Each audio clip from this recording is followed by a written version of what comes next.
yang mestinya Prabowo deal sesuatu di situ tuh. Bahwa Indonesia tidak akan jadi Nepal. Kenapa? Karena Kali Ciliwung tidak boleh dikotori. Tidak boleh dikotori oleh menteri-menteri yang mau dilempar ke situ. Dengan cara itu aja orang, oh ya bagus, Presiden Prabowo mengucap. Tapi nggak ada semacam keberanian untuk mengucapkan janji etis itu. Bahwa tidak akan ada menteri dicemplungin ke Kali Ciliwung di Jakarta. Itu udah, kalau itu tanda bagus betul kan. Karena kalau menteri dicemplungin ke Kali Nepal itu, ya anak-anak muda Nepal bilang, kami tidak melanggar hak asasi manusia. Kami hanya melanggar undang-undang perlindungan sungai. Jadi kotor sungainya. Ini yang kita sebut sebagai, cobalah mulailah rakyat bersuara, buka perspektif untuk bicara hal-hal semacam itu. Bukan yang remeh-temeh, ya, mau barak ya, mau segala macam. Ngapain? Demi apa poin itu?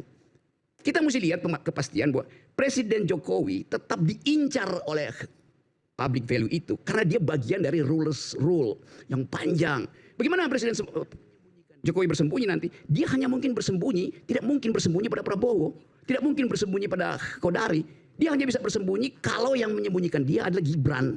Artinya Gibran mesti jadi presiden supaya seluruh isu fufu-fafa, ijazah Jokowi palsu segala macam, utang yang mesti ditagih, beban hak asasi manusia itu hilang.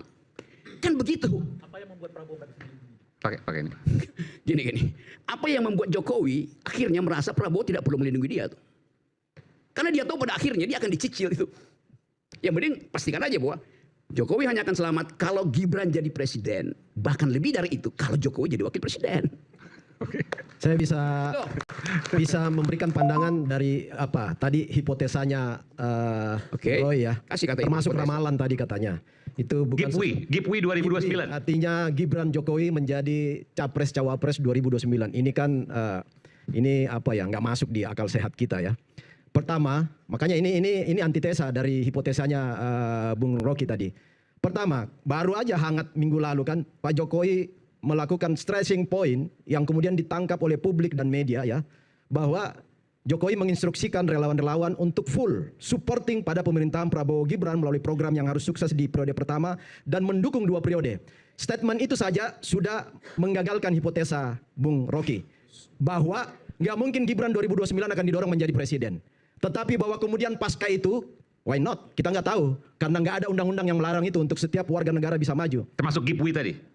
Kalau saya pikir itu nggak masuk logika sehat. Pertama tadi impossible untuk Gipwi. Iya. Udah jelas itu. Karena walaupun 2034 misalnya itu mustahil karena begini kan. Mustahil. Ini soal etik yang selalu Bung Rocky Gerung sering ngomong soal etik ya. Itu pelanggaran etik banget itu kalau anak presiden lalu kemudian bapaknya menjadi wakil. Kemudian adat ketimuran, adat Wong Jawa. Ini anak kurang ajar kalau dia mau jadikan ayahnya menjadi anak buah dia. Kan gitu. Jadi itu sesuatu yang ya itu mungkin angan-angan Bung Roy, oke lah. Kalau itu menjadi konsumsi publik untuk menggelitik publik, ya silakan aja. Tetapi bagi kita yang punya akal sehat seperti versi Bung Rocky bahwa punya akal sehat, saya pikir itu kalau akal sehat kita jalan itu hal yang mustahil untuk itu terjadi. Karena Pak Jokowi sendiri sudah melakukan statement 2 periode untuk Prabowo Gibran itu bukan sesuatu yang harus ditawar. Saya pikir itu jawaban saya. Ya. Silakan. Gak masuk etika itu, Bung Rocky. Ada seorang jurnalis, seorang perempuan namanya Ulrich Thatcher, mengajar di Harvard tahun 30-an. Dia bilang begini, well-behaved women seldom make history.